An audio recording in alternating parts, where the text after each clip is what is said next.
ഇതുപോലൊരു മനുഷ്യാവകാശ പ്രഖ്യാപനം ലോകത്ത് വേറെ നടന്നിട്ടുണ്ടോ? ഞാനിങ്ങനെ നോക്കുമ്പോൾ 1948 ഡിസംബർ 6 UN മനുഷ്യാവകാശ പ്രഖ്യാപനം നടക്കുന്നത്. പക്ഷെ എത്രമേലത് പ്രായോഗികവൽക്കരിക്കപ്പെട്ടിട്ടുണ്ട്.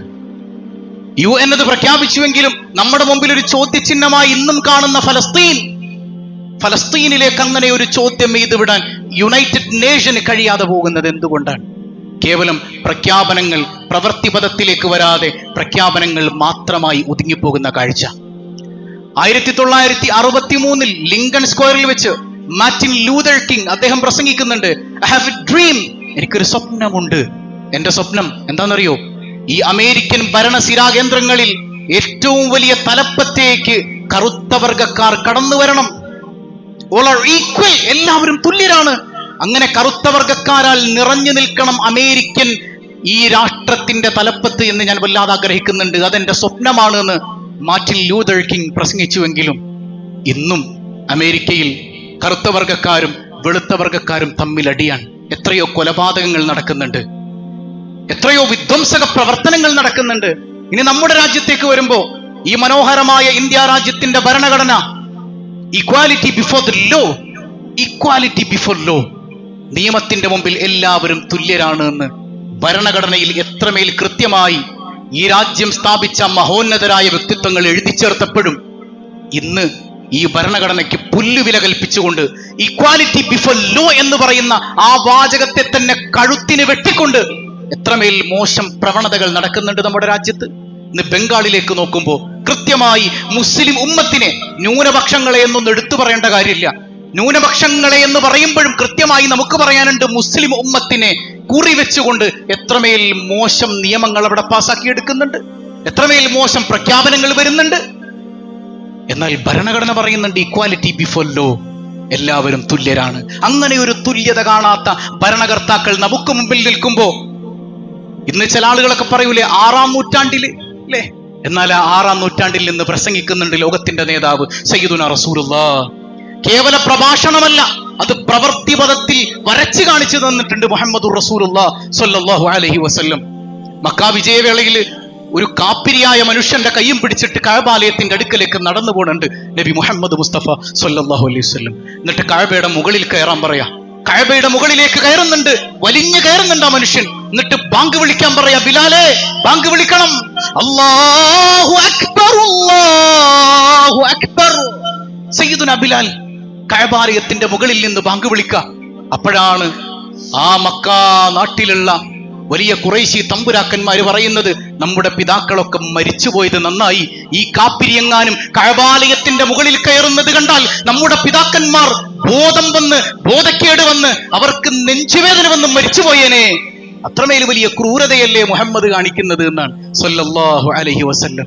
ആ സയ്യിദുനാ ബിലാൽ ഇബ്നു റബാഹ് റളിയല്ലാഹു അൻഹു ബിലാലിനെ കൊണ്ട് ബാങ്ക് വിളിപ്പിച്ചിട്ടുണ്ട്. അവർക്കൊരിക്കലും സഹിക്കാൻ പറ്റുന്നതല്ലല്ലോ അത്.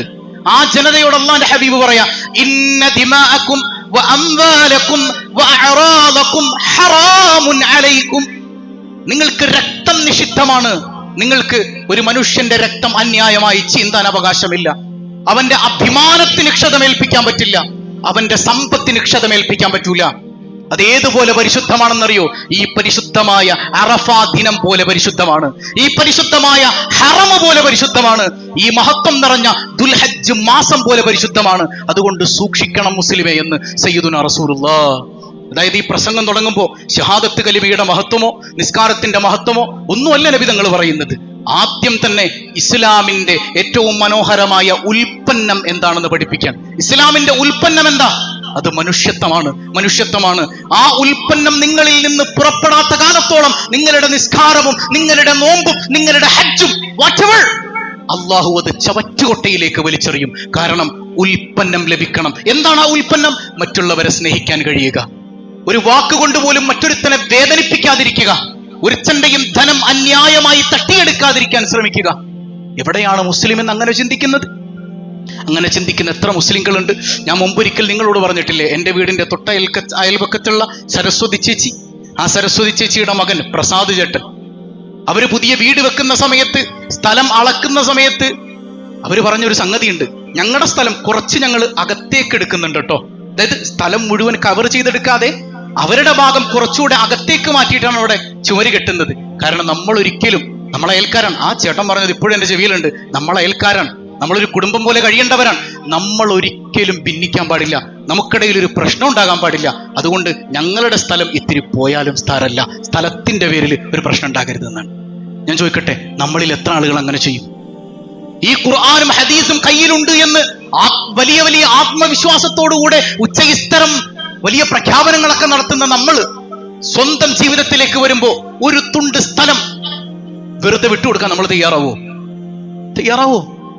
അതാണ് ഇസ്ലാമിന്റെ ഉൽപ്പന്നം. എന്താണ്? ഹബീബ് സല്ലല്ലാഹു അലൈഹി വസല്ലം തങ്ങൾ പറയാൻ, നിങ്ങൾക്ക് പരസ്പരം നിങ്ങളുടെ രക്തവും നിങ്ങളുടെ സമ്പത്തും നിങ്ങളുടെ അഭിമാനവും നിഷിദ്ധമാണ്. ഇതാണ് ഇസ്ലാമിന്റെ ഉൽപ്പന്നം. ഈ ഉൽപ്പന്നം നിങ്ങളിൽ നിന്ന് പ്രൊഡ്യൂസ് ചെയ്യാത്ത കാലത്തിടത്തോളം നിങ്ങൾ നിസ്കരിച്ചിട്ട് കാര്യമില്ല. ആ നിസ്കാരം കൊണ്ട് നിങ്ങൾക്കൊന്നും ലഭിക്കാനില്ല, ആ നിസ്കാരം കൊണ്ട് നിങ്ങൾക്കൊന്നും നേടാനില്ല, ആ ഹജ്ജ് കൊണ്ടും നിങ്ങൾക്കൊന്നും നേടാനില്ല. ഇവിടുന്ന് കഷ്ടപ്പെട്ട് ഇല്ലാത്ത പൈസയൊക്കെ ഉണ്ടാക്കി ഹജ്ജിന് പോയിട്ട് മറ്റുള്ളവരോട് വിദ്വേഷമാണ് നിങ്ങളുടെ കൽബിലുള്ളതെങ്കിൽ, ഒരാളെ കുറിച്ച് പറയുമ്പോൾ ഏറ്റവും മോശമായ സംസാരങ്ങളാണ് നിങ്ങളുടെ നാവിൽ നിന്ന് വരുന്നതെങ്കിൽ, ആ ഹജ്ജ് പടച്ചവന് വേണ്ട എന്ന് പഠിപ്പിക്കുന്ന സയ്യിദുനാ വഹബീബുനാ റസൂലുള്ളാഹ് വർണ്ണവർഗ വിവേചനങ്ങൾക്കെതിരെ ശബ്ദിക്കുകയാണ്. എന്നിട്ട് പറയുന്നുണ്ട് അതുപോലൊരു പ്രഖ്യാപനം എത്രമേൽ മനോഹരൻ, കുല്ലുക്കും മിൻ ആദം, നിങ്ങളൊക്കെ ആദമിൽ നിന്നാണ്. വആദമു മിൻ തുറാബ്, ആദമോ മണ്ണിൽ നിന്നാണെന്ന് മുഹമ്മദുർ റസൂലുള്ളാഹ്. നിങ്ങളെല്ലാവരും ഒന്നാണെന്ന ബോധ്യം നിങ്ങൾക്ക് ഉണ്ടാകണം. ഞങ്ങൾക്ക് ഇടയിലൊരു തറവാടിത്തത്തിന്റെ സ്വഭാവം ഒന്നും ഉണ്ടാകാൻ പാടില്ല. അങ്ങനെ ഒരു ചിന്ത പോലും കടന്നു വരാൻ പാടില്ല. ഞാൻ വലിയ തറവാട്ടുകാരൻ, വേണ്ട. അങ്ങനെ ഒരു ചിന്ത മുസ്ലിമിന് ചേർന്നതല്ല, അത് ഇസ്ലാമിന്റെ ഉൽപ്പന്നമല്ല എന്ന് പഠിപ്പിക്കുന്ന മുഹമ്മദുർ റസൂലുള്ളാഹ്. എന്തിനേറെ ഇപ്പൊ ഞാൻ ചോദിക്കട്ടെ, ഈ ഇലക്ഷൻ കഴിഞ്ഞതിന് ശേഷം രാഷ്ട്രീയമായ വിഴുപ്പലക്കലുകൾക്കിടയിൽ നമ്മൾ മുസ്ലിങ്ങളാണെന്ന് മറന്നുപോയില്ലേ? പലയിടങ്ങളിലും ഇല്ലേ? മുസ്ലിങ്ങളാണെന്ന് നമ്മൾ മറന്നുപോയില്ലേ? പരസ്പരം ചേരി തിരിഞ്ഞ് തെറി വിളിക്കാനും ചീത്ത വിളിക്കാനും രാഷ്ട്രീയമൊക്കെ വേണം, വേണ്ടെന്നല്ല. രാഷ്ട്രീയമായ അവബോധമുള്ളവനാണ് മുസ്ലിം. പരസ്പരം മാന്യമായ രീതിയിൽ സംവാദം നടത്തണം, രാഷ്ട്രീയമായ ഒരു ശക്തിയായി നിലനിൽക്കണം, ഒക്കെ ശരി. ഏത് രാഷ്ട്രീയ വിവാദത്തിലേക്ക് വരുമ്പോഴും ഞാനൊരു മുസ്ലിമാണെന്ന് മറക്കാൻ പാടുണ്ടോ? നമ്മൾ പച്ചത്തെറി വിളിക്കാൻ ഉളുപ്പില്ലാത്ത, നാണമില്ലാത്ത, ഏറ്റവും അടിമകളായ, രാഷ്ട്രീയക്കാരന്റെ വിഴുപ്പലക്കാൻ പറ്റിയ അടിമകളായ ആളുകളായിട്ട് നമ്മൾ മാറിയില്ലേ? എന്നിട്ട് നമ്മൾ വലിയ ഇസ്ലാമിന്റെ ഇസ്സത്തും പറഞ്ഞ് നടക്കുകയാണ്. എന്ത് ഇസ്ലാമിക ഇസ്സത്താണ് നമുക്കുള്ളത്? എത്ര മോശമാണ് നമ്മുടെ സ്വഭാവം. അല്ലാത്ത രാഷ്ട്രീയം കൊണ്ട് നമ്മൾ രക്ഷപ്പെടുമെന്ന് നമ്മൾ കരുതുന്നുണ്ടോ? ഇപ്പൊ ഈ കേരളത്തിൽ, ഈ ചെറിയ കേരളം എന്ന പ്രദേശത്ത് മുസ്ലിംകളായ ആളുകൾ കൈകാര്യം ചെയ്യുന്ന എത്ര രാഷ്ട്രീയ പാർട്ടികളുണ്ട്, എത്ര സംഘടനകളുണ്ട്. എല്ലാവരും കൂടിയിട്ട് തന്നെയാണ് പറയുന്നത്. ഈ താഴേക്കിടയിലുള്ള അണികൾക്ക് ഇങ്ങനെ ഒരു തർബിയത്ത് കൊടുക്കാൻ പറ്റുന്നില്ല എങ്കിൽ വലിയ വേദികളിൽ വന്നു നിന്ന് ഞങ്ങൾ സമൂഹത്തിന്റെ ഐക്യത്തിന് വേണ്ടിയാണ്, മറ്റതാണ് മറിച്ചതാണെന്ന് പ്രസംഗിച്ചിട്ട് എന്ത് കാര്യം? പരസ്പരം തമ്മിലടിക്കുമ്പോൾ തെറിവിളികൾ വരാതെ, മറ്റൊരുത്തന്റെ അഭിമാനത്തെ ഹനിക്കാതെ മാന്യമായി ഇടപെടാൻ കഴിയുന്നതാണ് ഇന്നത്തെ കാലത്തെ ഏറ്റവും നല്ല രാഷ്ട്രീയം, ഇസ്ലാമിന്റെ രാഷ്ട്രീയം, ഒരു മുസ്ലിമിന്റെ രാഷ്ട്രീയം. അവന്റെ രാഷ്ട്രീയ പ്രവർത്തനം കാണുമ്പോൾ പോലും മറ്റുള്ളവർക്ക് അന്തസ്സ് തോന്നണം. അവനൊരു മുസ്ലിം ആട്ടോ, കണ്ടില്ല അവന്റെ പെരുമാറ്റം. അങ്ങനെയാണോ? നമുക്കെതിരെ വരുന്ന ആരോപണങ്ങളെ സഹിക്കാൻ കഴിയില്ല. അള്ളാഹുവിനെ പറഞ്ഞാലും റസൂലുള്ളാഹിയെ പറഞ്ഞാലും ഒരു വേള നമ്മൾ സഹിക്കും. പക്ഷെ നമ്മുടെ രാഷ്ട്രീയ നേതാക്കളെ പറഞ്ഞാൽ പറ്റൂല. പിന്നെ വാപ്പാക്കും ഉമ്മാക്കും വിളിയായി, തിരിച്ച് വായിൽ തോന്നുന്നൊക്കെ വിളിയാണ്. എന്നിട്ട് ഞങ്ങള് ഇസ്ലാമിന്റെ ഇസ്സത്ത് ഞങ്ങൾ ഉണ്ടായിരുന്നത് കൊണ്ടാണ് മൊയ്ലിയക്കന്മാര് തലയും കെട്ടി നടക്കുന്നത്. ഇതൊക്കെ ഏത് മതമാണ് സഹോദരങ്ങളെ? ഇതൊക്കെ ഏത് ദീനാണ്? ഇതൊക്കെ ഏത്? എല്ലാവരും ഉൾപ്പെടുത്തി തന്നെയാണ് പറയുന്നത്, ഒരു വിഭാഗത്തിലേക്ക് ചേർന്നിട്ടല്ല. ഇനിയിപ്പോ മുസ്ലിംകളാൽ കൈകാര്യം ചെയ്യപ്പെടാത്ത രാഷ്ട്രീയ പാർട്ടിയാണെങ്കിൽ പോലും ഏത് രാഷ്ട്രീയ പാർട്ടിയിൽ പ്രവർത്തിക്കുന്ന ഒരു മുസ്ലിം ഉണ്ടല്ലോ, ആ മുസ്ലിമിന് അന്തസ്സ് വേണം, ആ മുസ്ലിമിന് അന്തസ്സ് വേണം. എന്റെ പ്രവർത്തനം എങ്ങനെയാകണം? ഞാൻ പ്രവർത്തിക്കുന്നതെല്ലാം നിരീക്ഷിക്കുന്നുണ്ട് എന്റെ നാഥനായ റബ്ബ്. ആ റബ്ബിന്റെ അടിമയാണ് ഞാൻ, അല്ലാതെ ഒരു രാഷ്ട്രീയത്തിന്റെയും അടിമയല്ല, ഒരു രാഷ്ട്രീയ നേതാവിന്റെയും അടിമയല്ല. എന്റെ റബ്ബിന്റെ മാത്രം അടിമ. ആ റബ്ബിന്റെ അടിമയായ ഞാൻ സംസാരിക്കുന്നത് പോലും ആ റബ്ബിന് ഇഷ്ടമുള്ളതാകണം. അതാണ് എന്നിൽ നിന്ന് പ്രൊഡ്യൂസ് ചെയ്യപ്പെടേണ്ട ഉൽപ്പന്നം. അല്ലാതെ എല്ലാ തോന്നിവാസവും വിളിച്ച് എല്ലാ തെറിവിളികൾക്കും ശേഷം നിങ്ങൾ പള്ളിയിൽ വന്ന് 4 നേരം 5 നേരം തലകുത്തി മറിഞ്ഞിട്ട് എന്ത് കാര്യം? അത് കേവലം തലകുത്തി മറിച്ചിൽ മാത്രല്ലേ. അതാണ് ഹബീബായ സയ്യിദുനാ റസൂലുള്ളാഹ്, ഇന്ന ദിമാഅകും വഅംവാലകും വഅറാദകും ഹറാമുൻ അലൈക്കും. നിങ്ങൾക്ക് പരസ്പരം നിഷിദ്ധമാണ്. നിങ്ങൾക്ക് പരസ്പരം ഇങ്ങനെ ഒരുത്തന്റെ അഭിമാനത്തെ ഹനിക്കൽ, ഒരാളെ ഇങ്ങനെ അവന്റെ സമ്പത്ത് തട്ടിയെടുത്തുകൊണ്ട് അവനെ നശിപ്പിക്കാൻ നോക്കൽ, അവന്റെ രക്തം ചീന്തൽ, ഇതൊക്കെ നിഷിദ്ധമാണെന്ന് സയ്യിദുനാ റസൂലുള്ളാഹ്. കുമാരനാശാന്റെ ദുരവസ്ഥ എന്ന് പറയുന്ന ഒരു കവിത ഉണ്ട്. വളരെയധികം വിവാദങ്ങൾക്ക് വഴിവെച്ചൊരു കവിതയാണ് അല്ലെ. ഇസ്ലാം എന്തുകൊണ്ടാണ് ഇത്രമേൽ ഈ നാട്ടിൽ അല്ലെങ്കിൽ എല്ലാ നാടുകളിലും പ്രചരിച്ചത് എന്ന് അദ്ദേഹത്തിന്റെ ആ കവിതയിൽ നിന്ന് മനസ്സിലാക്കാൻ പറ്റും. എന്തുകൊണ്ടാണ്? ഇസ്ലാമിന്റെ മാനവികമായ മുഖം കൊണ്ടാണ്. ഞാൻ മുമ്പ് സ്വഹാബത്തിന്റെ ഒരു ചരിത്രം നിങ്ങൾക്ക് പറഞ്ഞു തന്നിട്ടില്ലേ?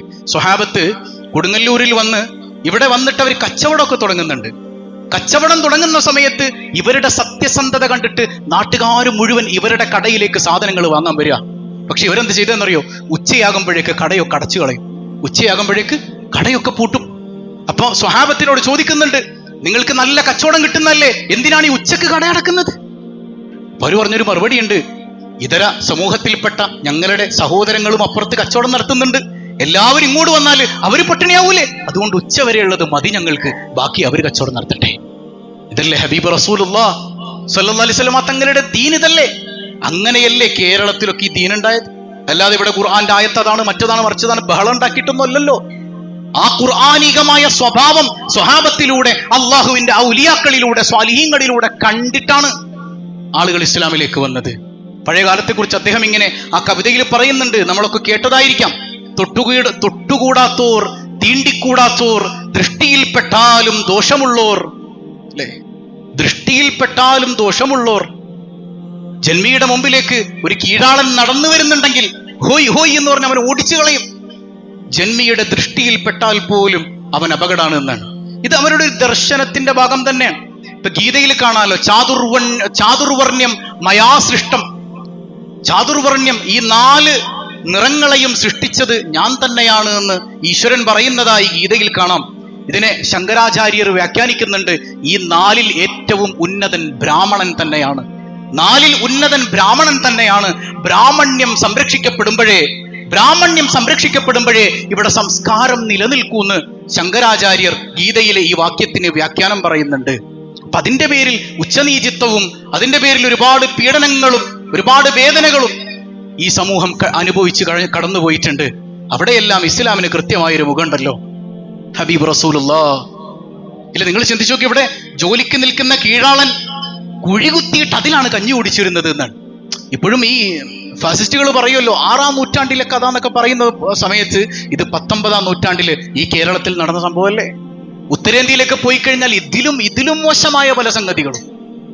എന്നാൽ 6-ാം നൂറ്റാണ്ടിൽ അന്ന് ഹബീബ് റസൂലുള്ളാഹ് പ്രഖ്യാപനം മാത്രമല്ലാതെ ഇതൊക്കെ നടപ്പിൽ വരുത്തി കാണിച്ചു തരുന്നുണ്ട്. ഒരേ പാത്രത്തിൽ കഴിക്കാൻ പറഞ്ഞു, നിങ്ങൾ ഒരുമിച്ച് ചേർത്ത് പിടിക്കാൻ പറഞ്ഞു, ഒരുമിച്ച് നിന്ന് നിസ്കരിക്കാൻ പറഞ്ഞു, എല്ലായിടത്തും നിങ്ങൾ ഒരു കൂടപ്പിറപ്പുകളെ പോലെ നിൽക്കണമെന്ന് പ്രഖ്യാപിച്ച സയ്യിദുനാ വഹബീബുനാ റസൂലുള്ളാഹി സ്വല്ലല്ലാഹു അലൈഹി വസല്ലം.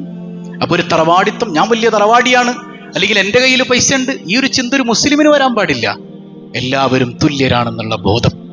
ഇപ്പൊ എന്തിനേറെ നമ്മളിപ്പോ തങ്ങന്മാരെ ആദരിക്കാറുണ്ട്, ആലിമീങ്ങളെ ബഹുമാനിക്കാറുണ്ട്. എന്നാൽ അവരെ തൊട്ടുകൂടായ്മയോ തീണ്ടിക്കൂടായ്മയോ ഇസ്ലാമിലുണ്ടോ? അങ്ങനെ ഒരു സംഗതി ഉണ്ടോ? ഇല്ലല്ലോ. ഇസ്ലാമിന്റെ സ്വഭാവം എന്താണ്? മഹാനായ സെയ്ദ് റളിയല്ലാഹു അൻഹു റസൂലുള്ളാഹിന്റെ പ്രിയപ്പെട്ട സ്വഹാബിയാണ്. നബി സല്ലല്ലാഹു അലൈഹി വസല്ലം തങ്ങൾക്ക് വഹി വരുമ്പോ ആ വഹി എഴുതിയെടുത്തിരുന്ന വലിയ പണ്ഡിതനായിരുന്നു സയ്യിദുനാ സെയ്ദ് റളിയല്ലാഹു അൻഹു, റസൂലുള്ളാഹിന്റെ സ്വഹാബിയാണ്. ഒരിക്കലും ഒരു മയ്യിത്ത് നിസ്കാരം കഴിഞ്ഞ് പുറത്തേക്ക് ഇറങ്ങുമ്പോണ്ട് മഹാനായ അബ്ദുല്ലാഹി ഇബ്നു അബ്ബാസ് റളിയല്ലാഹു അൻഹുമാ, അബ്ദുല്ലാഹി ഇബ്നു അബ്ബാസ് ഒരു ഒട്ടകത്തെയും പിടിച്ചു നിൽപ്പുണ്ട്. സെയ്ദിനെ കണ്ടപ്പോ ആ ഒട്ടകത്തെ ഇങ്ങനെ താഴ്ത്തി കൊടുക്കുകയാണ്. എന്തിനാ? സെയ്ദ് റളിയല്ലാഹു അൻഹുവിന് ആ ഒട്ടകത്തിൽ കയറാൻ വേണ്ടിയിട്ട്. അത്രമേൽ വിനയാന്വിതനായി ഒരു പണ്ഡിതന്റെ മുമ്പിൽ നിൽക്കുന്നതാരാ? സയ്യിദുനാ അബ്ദുല്ലാഹി ഇബ്നു അബ്ബാസ് റളിയല്ലാഹു. ഉടനെ അങ്ങനെ ചെയ്യല്ലേ റസൂലുള്ളാഹിന്റെ പിതർവ്യ പുത്ര, റസൂലുള്ളാഹിന്റെ കുടുംബക്കാരനാണ് ഇബ്നു അബ്ബാസ്, അല്ലേ? സയ്യിദാൻ തങ്ങളാണ്. അപ്പൊ അങ്ങനെ ചെയ്യല്ലേ, അങ്ങനെ ചെയ്യരുത് കേട്ടോ. ആരാ പറയണത്? പണ്ഡിതനും കൂടെയായ റസൂലുള്ളാഹിന്റെ പ്രിയപ്പെട്ട സ്വഹാബി സെയ്ദ് റളിയല്ലാഹു അൻഹു ആണ്. അങ്ങനെ ചെയ്യല്ലേ. അങ്ങനെ ചെയ്യപ്പെടാൻ മാത്രം ഞാൻ അർഹനല്ല. അവരുടെ വിനയം നിങ്ങൾ നോക്ക്. അങ്ങനെ ചെയ്യപ്പെടാൻ മാത്രം ഞാൻ അർഹനല്ല. എന്നിട്ടോ തഖബ്ബല യദഹു, ഓടിച്ചെന്നിട്ട് അബ്ദുല്ലാഹി ഇബ്നു അബ്ബാസ് റളിയല്ലാഹു അൻഹുവിന്റെ കൈ അങ്ങ് ചുംബിക്കുകയാണ് സയ്യിദുനാ സെയ്ദ് റളിയല്ലാഹു അൻഹു. അപ്പോ സയ്യിദന്മാരുടെ ഉലമാഇന്റെ കൈ ചുംബിക്കുക എന്ന് പറയുന്നത് സ്വഹാബത്തിന്റെ ചര്യയാണ്, റസൂലുള്ളാഹിയിൽ നിന്ന് പഠിച്ചതാണ്. അങ്ങനെ ചുംബിച്ചു കഴിഞ്ഞപ്പോ മഹാനായ അബ്ദുല്ലാഹി ഇബ്നു അബ്ബാസ് തങ്ങൾ പറയുന്നുണ്ട്, തിരിച്ച് ജാള്യതയോടെ പറയുന്നുണ്ട്, ഇത് എനിക്കൊരു ബുദ്ധിമുട്ടാട്ടോ, ഞാനും ഇതിന് യോഗ്യനാണോ? സയ്യിദുന അബ്ദുല്ലാഹി ഇബ്നു അബ്ബാസ് റളിയല്ലാഹു അൻഹു, അങ്ങ് പണ്ഡിതനല്ലേ? ഇത് പറയുന്ന സമയത്ത് സയ്യിദ് പറയുന്നുണ്ട്, ഹക്കദ ഉമിർന അൻ നഫഅല ബി അഹ്ലി ബൈത്ത് റസൂലില്ലാഹ്, റസൂലുള്ളാഹിന്റെ കുടുംബത്തോട് ഇങ്ങനെ ചെയ്യാനാണ് ഞങ്ങളോട് കൽപ്പിക്കപ്പെട്ടത് എന്ന് സയ്യിദുന സയ്യിദ് റളിയല്ലാഹു അൻഹു. റസൂലുള്ളാഹിന്റെ കുടുംബം അതാരാ കൽപ്പിച്ചിട്ടുണ്ടാവുക? സ്വഹാബത്തിനോട് അങ്ങനെ കൽപ്പിക്കുന്നത് ആരാ? സയ്യിദുന റസൂലുള്ളാഹ്, അതല്ലാതെ ആരാ? സല്ലല്ലാഹു അലൈഹി വസല്ലം. കണ്ടോ? അപ്പൊ പരസ്പരം ആ ഒരു ബഹുമാനം ഇസ്ലാമിൽ നിലനിൽക്കുന്നുണ്ട്. അതിന്റെ പേരിൽ തൊട്ടുകൂടായ്മയുടെ പ്രശ്നമില്ല. തങ്ങന്മാരോടൊത്ത് നിസ്കരിക്കാൻ പറ്റൂല എന്ന് ആരും പറയണില്ല, അവരെ തൊടാൻ പാടില്ല എന്ന് ആരും പറയണില്ല, ആലിമീങ്ങളെ അവരോടൊപ്പം നിസ്കരിക്കാൻ പറ്റൂല എന്ന് പറയണില്ല. അവർക്കുള്ള ബഹുമാനം പരസ്പരം സ്നേഹത്തിന്റെ ഭാഗമാണത്. പുണ്യ നബിയോടുള്ള സ്നേഹത്തിന്റെ ഭാഗം, അള്ളാഹിനോടുള്ള സ്നേഹത്തിന്റെ ഭാഗം. അതല്ലാതെ ഈ കാണുന്ന തൊട്ടുകൂടായ്മയും തീണ്ടിക്കൂടായ്മയും ഇസ്ലാമിൽ ഇല്ലേ ഇല്ല. അങ്ങനെ ഒരു സംഗതി പോലും ഇസ്ലാമിലില്ല. ഇതൊക്കെ വ്യാജ നിർമ്മിതമായ ചർച്ചകൾ മാത്രമാണ്. ഇസ്ലാമിൽ അങ്ങനെ ഒരു തൊട്ടുകൂടായ്മയില്ല, തീണ്ടിക്കൂടായ്മയില്ല. ആദരവും ബഹുമാനമുണ്ട്, അതെല്ലായിടങ്ങളിലുമുണ്ട്.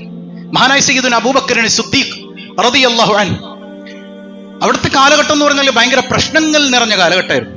കള്ളപ്രവാചകന്മാർ വന്നു, അതുപോലെ തന്നെ സക്കാത്ത് തരില്ല എന്ന് പറഞ്ഞൊരു വിഭാഗം വന്നു. പല പ്രശ്നങ്ങളും ഇങ്ങനെ ഉടലെടുത്തപ്പോ അന്ന് സർവ്വസൈന്യാധിപനായിട്ട് ഉസാമത്ത് ബിൻ സെയ്ദ് റളിയല്ലാഹു അൻഹുവിനെ നിശ്ചയിക്കുന്നുണ്ട് സയ്യിദുന അബൂബക്കർ സിദ്ദീഖ് റളിയല്ലാഹു അൻഹു.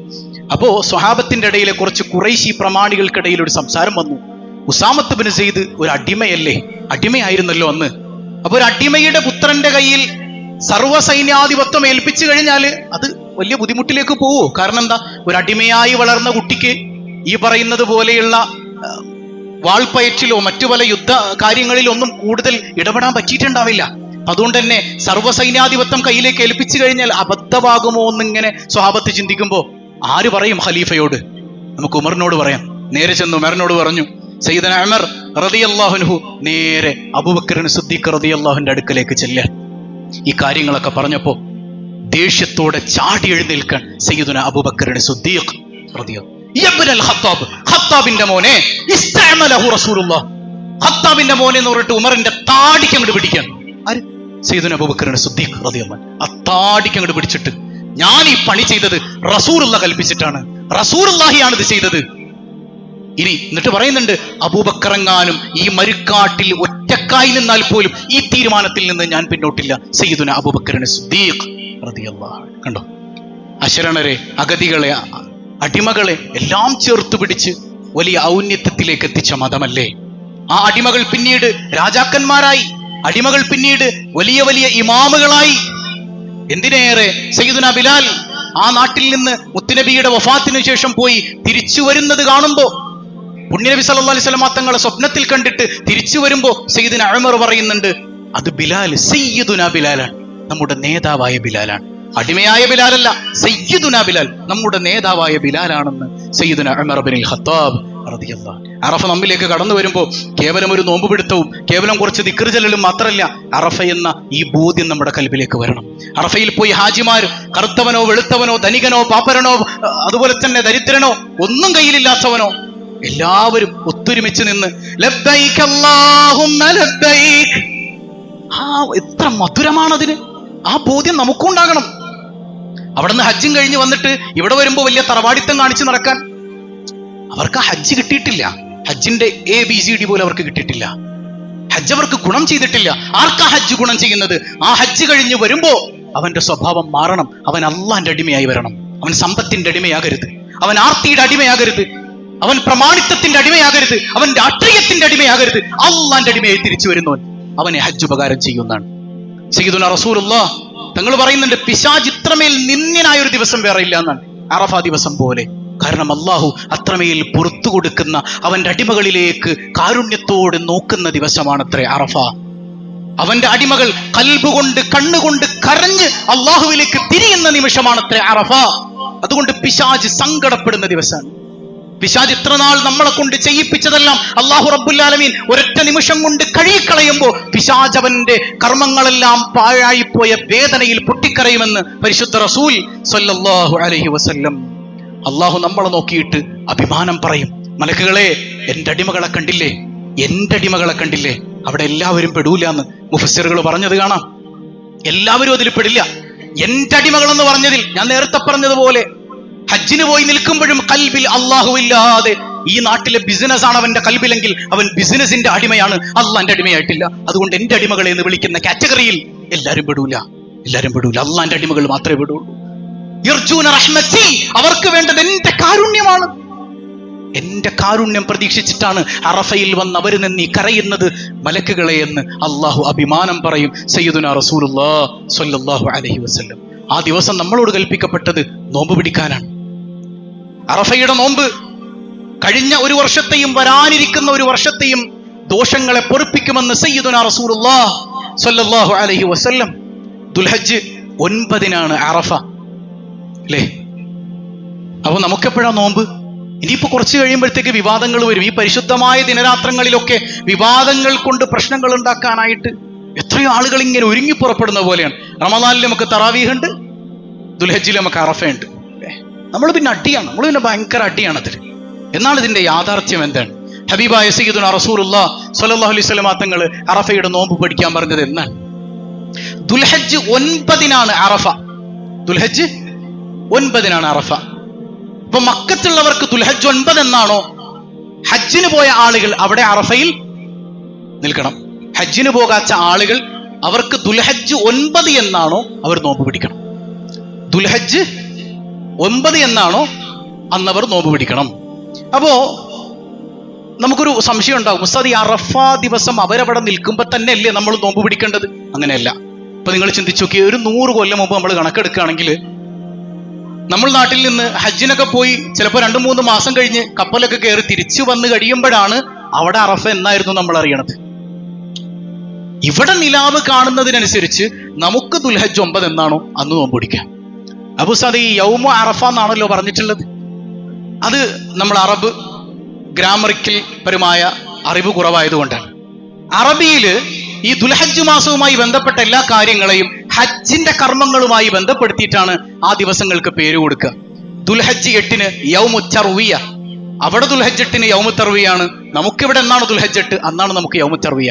ദുൽഹജ്ജ് 9 യൗമു അറഫ. അവിടെ നിൽക്കുന്നവർക്ക് യൗമു അറഫ ദുൽഹജ്ജ് 9 അവിടെ എന്നാണോ അന്ന്, ഇവിടെ എന്നാണോ ദുൽഹജ്ജ് 9 അന്നാണ് നമുക്ക് യൗമു അറഫ. അവിടെ അവര് നിന്നതോ അല്ലെങ്കിൽ നിൽക്കാതെ പോയതോ ഇതൊന്നും നമ്മളെ ബാധിക്കുന്ന പ്രശ്നം അല്ല. പിന്നെ ചില ആളുകൾ പറയാറുണ്ട്, അത് അവിടെ നിൽക്കുന്ന ഹാജിമാർക്ക് ഐക്യദാർഢ്യം പ്രഖ്യാപിച്ചുകൊണ്ട് ഇവിടെ നോമ്പ് പിടിക്കണം. അങ്ങനെ ഒരു ഹദീസിന്റെ കഷ്ണമോ ഒരു കിതാബിന്റെ ഇബാറത്തോ ഒന്നും തന്നെ എവിടെയും കാണാൻ പറ്റൂല. അങ്ങനെ ഒരു സംഗതി തന്നെ ഇല്ല. ഐക്യദാർഢ്യം പ്രഖ്യാപിക്കണം എന്നൊരു സംഗതി തന്നെ ഇല്ല. അങ്ങനെയാണെങ്കിൽ നിങ്ങൾ ചിന്തിച്ചു നോക്കിയേ, അവിടെ ഹാജിമാര് നിൽക്കുന്നത് പകൽ സമയത്താണ്. അതേ സമയത്ത് വേണ്ടേ നിൽക്കാൻ, ഐക്യദാർഢ്യം പ്രഖ്യാപിക്കാനായിട്ട്? ഇപ്പൊ ലോകത്ത് മുഴുവൻ അത് സാധ്യമാണോ? അവരവിടെ പകൽ നിൽക്കുന്ന സമയത്ത് അമേരിക്കയിൽ രാത്രിയായിരിക്കും. എന്നാ പിന്നെ ഐക്യദാർഢ്യം പ്രഖ്യാപിക്കാൻ വേണ്ടി ഞങ്ങൾ രാത്രി അങ്ങ് നോമ്പ് പിടിക്കാന്ന് അമേരിക്കക്കാർ തീരുമാനിച്ചാലോ? അങ്ങനെ വെച്ചോ? ഇല്ലല്ലോ. അപ്പൊ അങ്ങനെ ഐക്യദാർഢ്യം പ്രഖ്യാപിക്കാന്ന് പറഞ്ഞ സംഗതി ഒന്നും ഇതിലില്ല. ദുൽഹജ്ജ് 9 എന്നാണോ ഹജ്ജിന് പോയ ആളുകൾ അവിടെ അറഫയിൽ നിൽക്കണം. നമുക്കെന്നാണോ ദുൽഹജ്ജ് 9 അന്ന് നമ്മൾ നോമ്പ് പിടിക്കണം. ഇതാണ് ഹബീബ് റസൂലുള്ളാഹി കൃത്യമായിട്ട് പഠിപ്പിച്ചു തന്നിട്ടുള്ളത്. ഒരു വർഷം കഴിഞ്ഞൊരു വർഷത്തെ പാപങ്ങൾ പൊറുക്കുകയും വരാനിരിക്കുന്ന ഒരു വർഷത്തെയും പാപങ്ങൾ അല്ലാഹു പുറത്തു തരുമെന്ന് ഹബീബ് റസൂലുള്ളാഹി സ്വല്ലല്ലാഹു അലൈഹി വസല്ലം. എന്നിട്ട് പറയുന്നുണ്ട്, അഫ്ളലു മാ ഖുൽതു അന വന്നബിയ്യൂന മിൻ ഖബ്ലി. ഈ ദിവസം ഏറ്റവും കൂടുതൽ പ്രാർത്ഥിക്കേണ്ട പ്രാർത്ഥന ഏതാണ്? ഞാനും എനിക്ക് മുമ്പ് വന്ന പ്രവാചകന്മാരെല്ലാം ധാരാളമായി ചൊല്ലിയ ഏറ്റവും ശ്രേഷ്ഠതയുള്ളത് ലാ ഇലാഹ ഇല്ലല്ലാഹു വഹ്ദഹു ലാ ശരീക ലഹുൽ മുൽക്ക് വലഹുൽ ഹംദ് വഹുവ അലാ കുല്ലി ഷൈഇൻ ഖദീർ. ലാ ഇലാഹ ഇല്ലല്ലാഹ്, അല്ലാഹു അല്ലാതെ ആരാധനക്കർഹൻ ആരുമില്ല, അല്ലാഹ് അല്ലാതെ എനിക്കാരുമില്ല. വഹ്ദ, അവനേകനാണ്. ലാ ശരീക ലഹ്, അവനൊരു പങ്കുകാരനുമില്ല. ഇത് പറയുമ്പോ എന്റെ കൽബിൽ മറ്റൊരു ശരീക്കുണ്ടാകാൻ പാടില്ല. അല്ലാഹയല്ലാതെ ആരാധനക്കർഹനില്ല, എനിക്കെന്റെ റബ്ബല്ലാതെ ആരുമില്ല എന്നുള്ള ഉറച്ച ബോധ്യം. ലഹുൽ മുൽക്ക്, സർവാധിപത്യം അവനിൽ നിക്ഷിപ്തമാണ്. അവനാണ് അധികാരി. അധികാരികൾ മാറി മാറി വരുമ്പോ നമ്മുടെ പ്രതീക്ഷ, നമ്മുടെ തവക്കുൽ മുഴുവൻ അധികാരികളിലേക്ക് പോവാണ്. ഇല്ലേ? ഓടി മാറിയ മുസ്ലിങ്ങൾക്ക് ഭയങ്കര സുഖമായിരിക്കും, നോക്കിയിരുന്നത് സുഖമായിരിക്കും ഇല്ലേ? നമ്മളിങ്ങനെ പറയാൻ നമ്മുടെ തവക്കുലൊക്കെ മോടിയിൽ തീർന്നു. അല്ലാഹ് എവിടെ? ലഹുൽ മുൽക്ക്, അധികാരം അവനാണ് സർവാധികാരി. ആര് ഭരിച്ചാലും നിങ്ങൾ അള്ളാഹുവിൽ തവക്കുൽ ഏൽപ്പിക്കുന്നുണ്ടോ, നിങ്ങൾ പരാജയപ്പെടില്ല.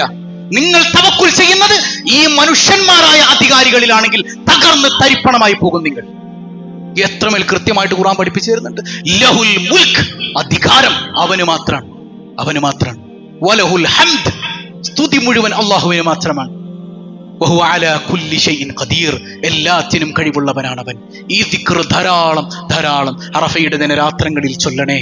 പ്രാർത്ഥനക്കേറെ ഉത്തരമുള്ള രാവും പകലുമാണ്, നഷ്ടപ്പെടുത്തി കളയരുത്. അള്ളാഹു നമ്മിൽ നിന്ന് സ്വീകരിക്കുമാറാകട്ടെ. ഇപ്പൊ നമുക്ക് ദുൽഹജ്ജ് 9 വരുന്ന ബുധനാഴ്ച ദിവസമാണ്. ഇനി ചൊവ്വാഴ്ച ദിവസം നോമ്പ് പിടിച്ചു എന്ന് കരുതി കുഴപ്പമൊന്നുമില്ല കേട്ടോ. ചേർത്ത് വെക്കൽ സുന്നത്താണെന്ന് ഇമാമികൾ കൃത്യമായി പഠിപ്പിക്കുന്നുണ്ട്. അപ്പൊ ദുൽഹജ്ജ് 9 പ്രത്യേക സുന്നത്ത് നോമ്പ് നമ്മൾ എന്തായാലും അനുഷ്ഠിക്കുക. നമ്മുടെ കുടുംബത്തിനൊക്കെ അത് പങ്കുവെക്കുക. എല്ലാവരും ഒത്തൊരുമിച്ചു നിന്ന് ആ അറഫയുടെ ബോധ്യം ഉൾക്കൊണ്ടുകൊണ്ട് ജീവിതത്തെ ധന്യമാക്കുക. അല്ലാഹു റബ്ബുൽ ആലമീൻ തൗഫീഖ് നൽകി അനുഗ്രഹിക്കുമാറാകട്ടെ.